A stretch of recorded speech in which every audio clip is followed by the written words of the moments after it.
दोस्तों, किस्से कहानियों की दुनिया में आप सभी का स्वागत है। मैं संतोष यादव अभिनय के साथ साथ कहानियाँ भी सुनाता हूँ। उम्मीद है आप सभी को कहानी पसंद आ रही होगी।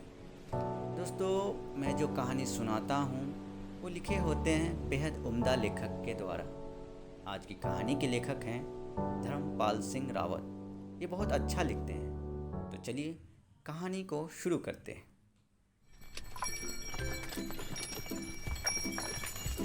गैस दादा, आज तो आपको रावण वध वाली कहानी सुनानी ही पड़ेगी। चिमनी और लालटेन एक साथ बोल पड़े। आप हमेशा अशोक वाटिका वाले सीन कहानी सुनाकर टाल देते हो। पता नहीं रावण वध वाली कहानी सुनाने से क्यों कतराते हो। अभी तो कहते हो ना कि वो तो एक सीन था उस साल की रामलीला में जो आपको सबसे अच्छा लगा था। अरे पीछा छोड़ दे मेरा। हर वक्त देखो कहानी कहानी करते रहते हो। और तुम, आराम हो गया ना तुम्हें जब से ये बिजली का लट्टू आया है, वरना तुम्हें अपनी ही सुध कहाँ रहती थी। और ये चिमनी देखो कितनी जिद करती है। जरा सा ना कर दूं तो बच्चों की तरह आंसू बहाने लगेगी।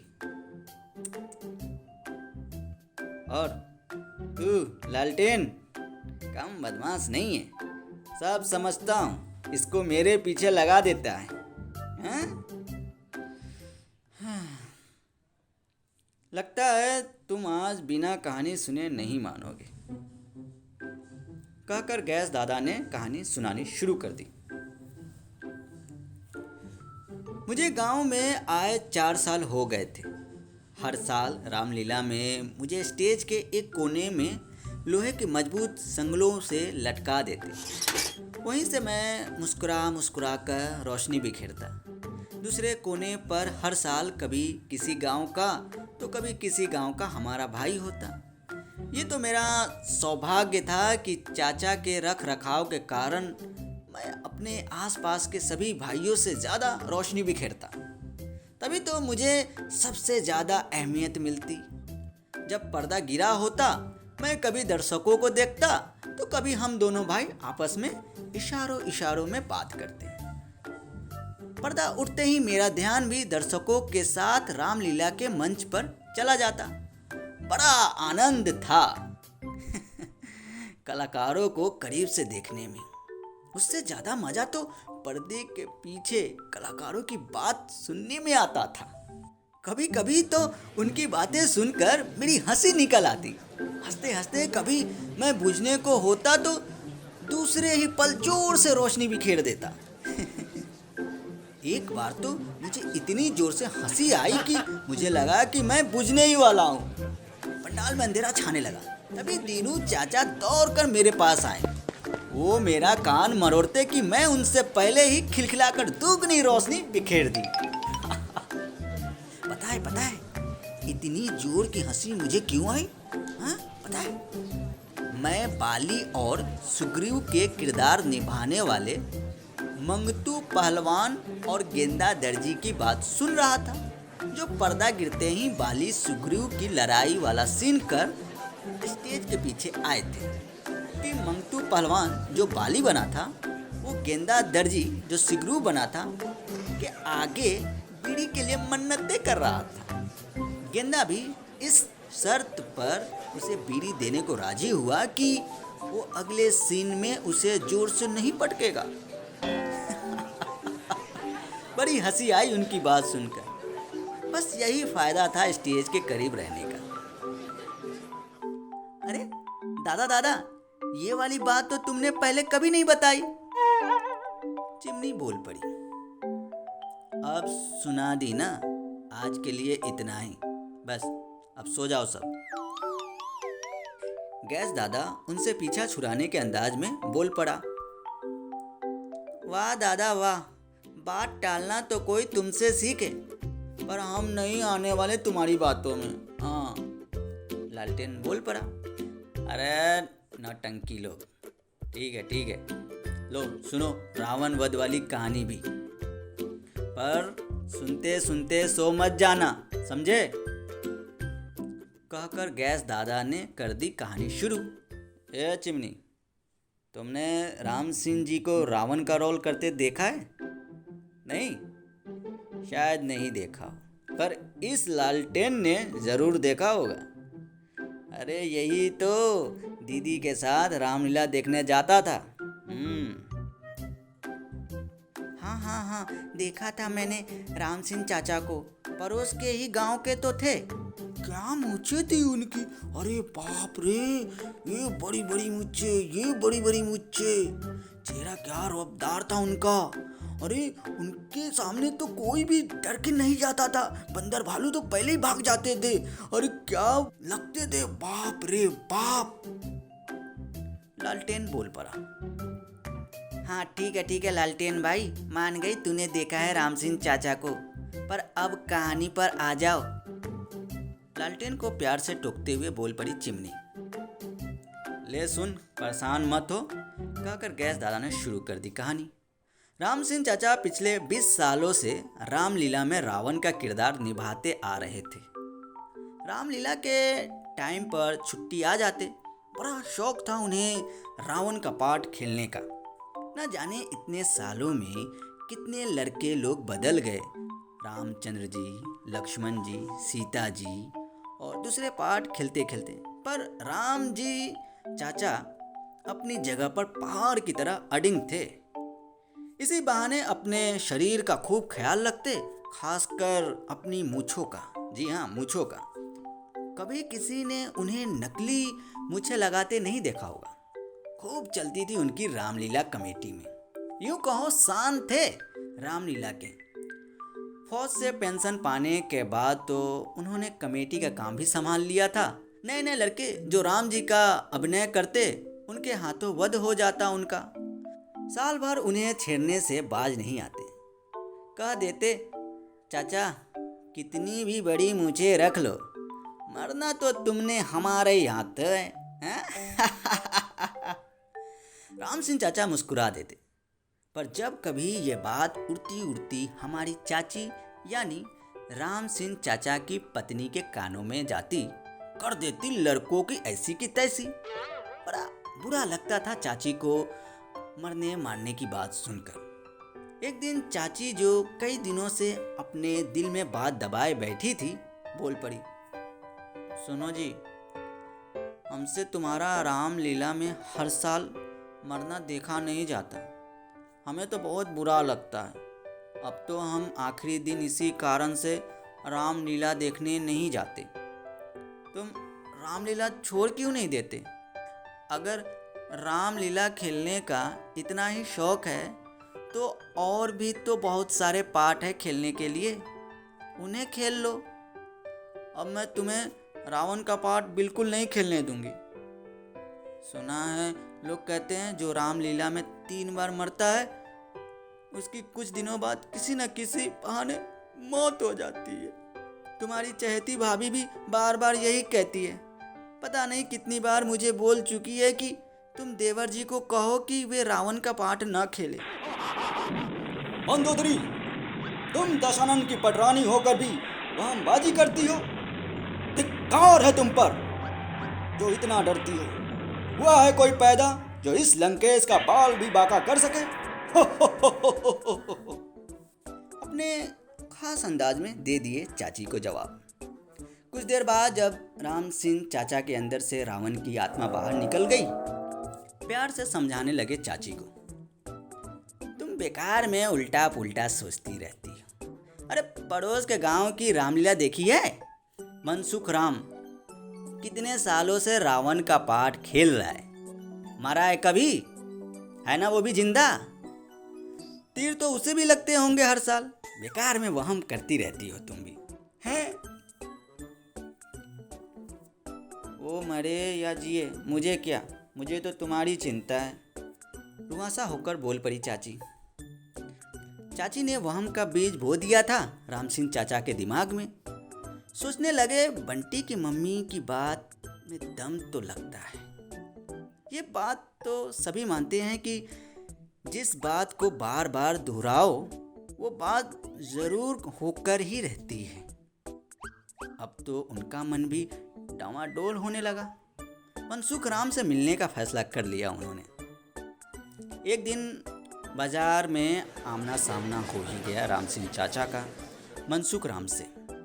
पहले तो मिलने में संकोच करते रहे, क्योंकि लोगों ने एक कहानी और भी बना रखी है कि रावण के किरदार निभाने वालों का आमना सामना अशुभ माना जाता है।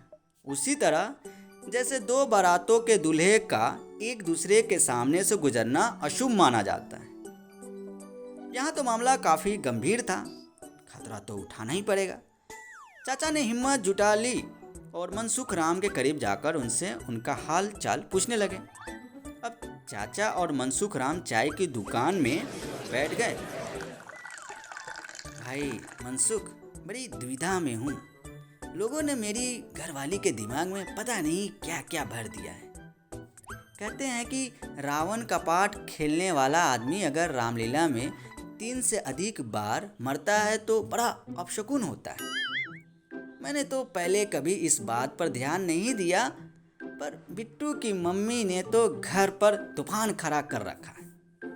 बस एक ही रट पकड़ कर रखी है कि रावण का पाठ मत खेलो मत खेलो मत खेलो। उसकी बातें सुन सुनकर मुझे भी शंका होने लगी है। मैं तो कब से सोच रहा था कि तुमसे पूछकर अपनी शंका मिटाऊं, पर फिर वही अपशकुन वाली बात याद आ जाती। अच्छा हुआ आज तुमसे मिलने की हिम्मत कर दी, बोल पड़ा राम सिंह चाचा। हाँ भाई, बात तो मैंने भी सुनी है। हमारे घर पर भी यही हालत था, बोल पड़ा मनसुख राम। पर तुम तो हर साल अपनी रामलीला में रावण बनते हो, अब घर वाले मना नहीं करते क्या? जिज्ञासा बस पूछ लिए राम सिंह चाचा ने।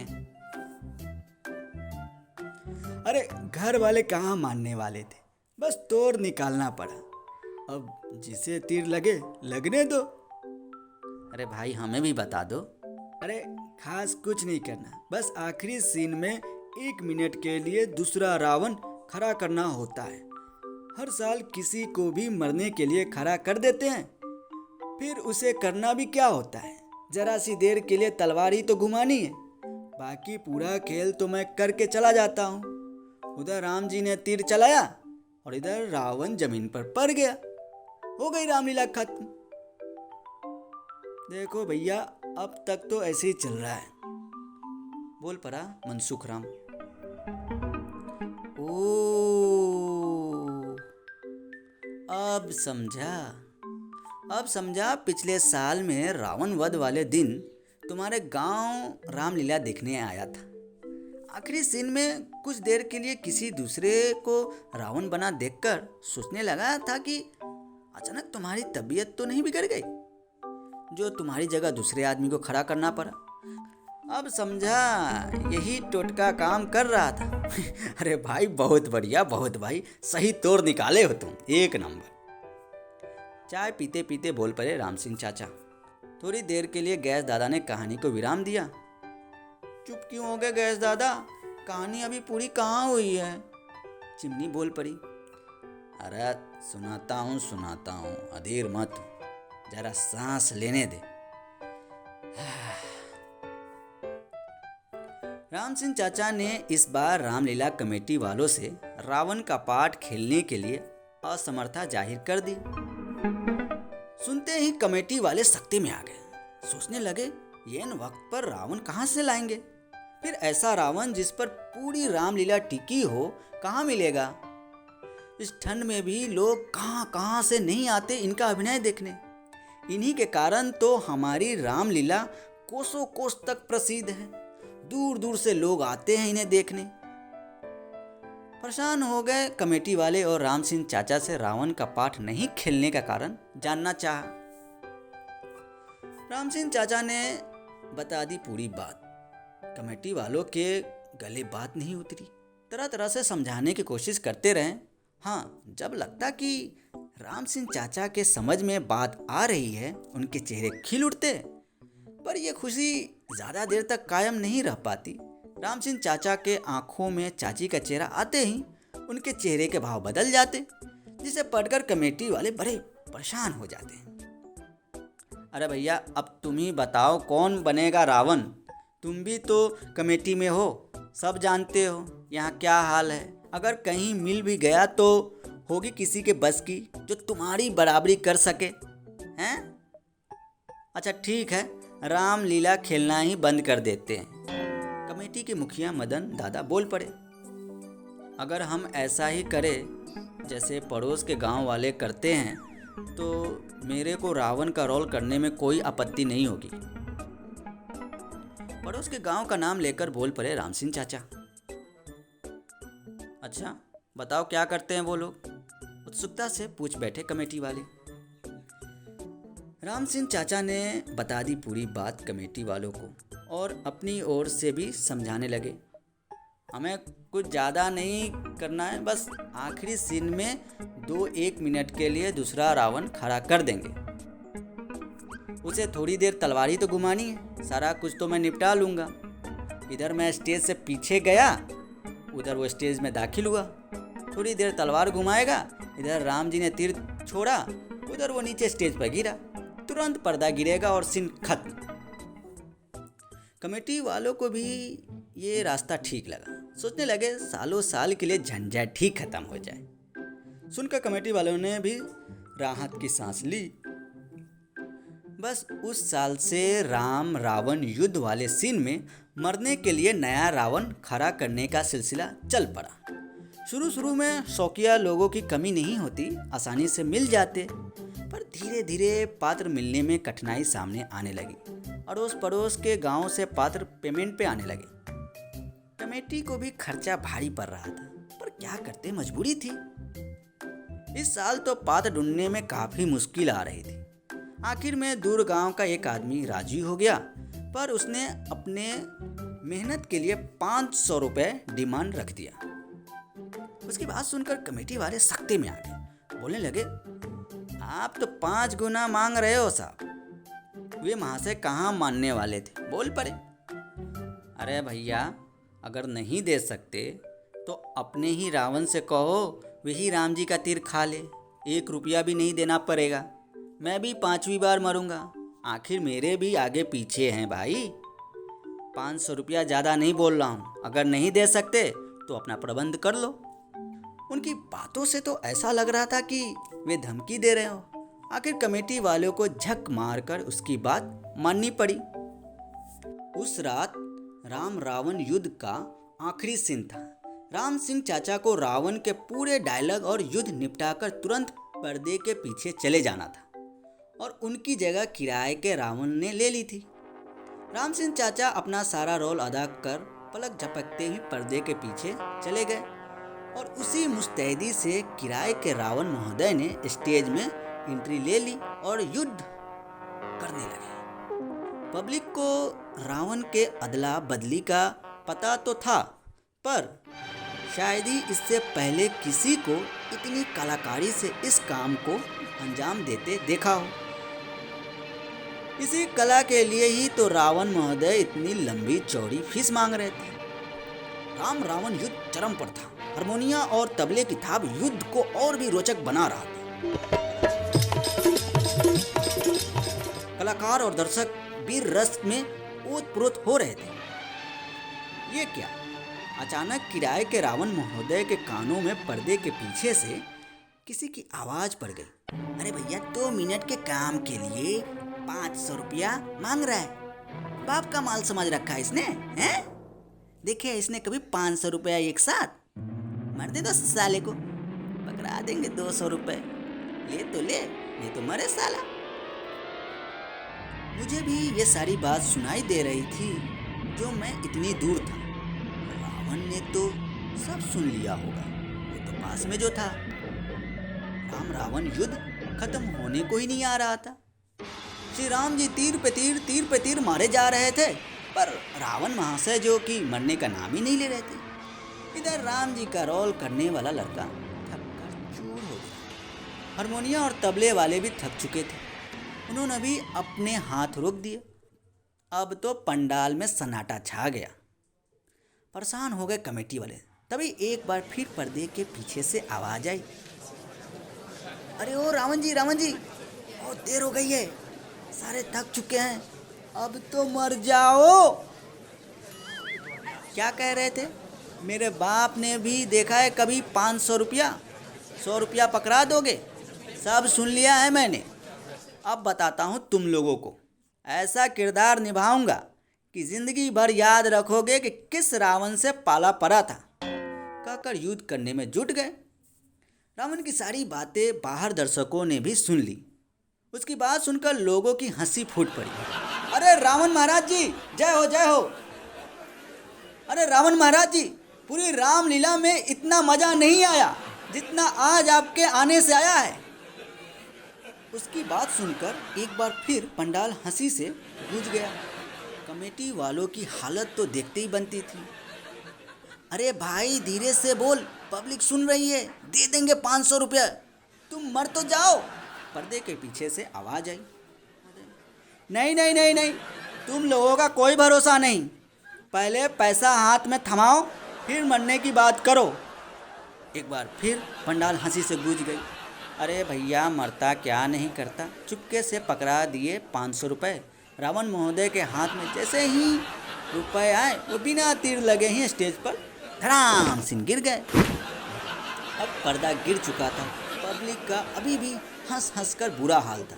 कमेटी वाले ठाकुरी की बदमाशी, जो उसने रुपए नहीं देने की बात कही थी, उसके लिए उसको खूब मरम्मत की, अच्छे से मरम्मत की। अरे दादा, मज़ा आ गया कहानी सुनकर, एक साथ बोल पड़े चिमनी और लालटेन। उम्मीद है आपको ये कहानी पसंद आई हो। अगर आपके पास भी कोई कहानी हो या कोई सुझाव हो तो हमें कमेंट्स करके बताएं। और हाँ, सब्सक्राइब करना ना भूलें, जिससे आपसे एक भी कहानी मिस ना हो। तो चलिए, नई कहानी के साथ फिर मिलते हैं इसी चैनल पे। जय श्री राम।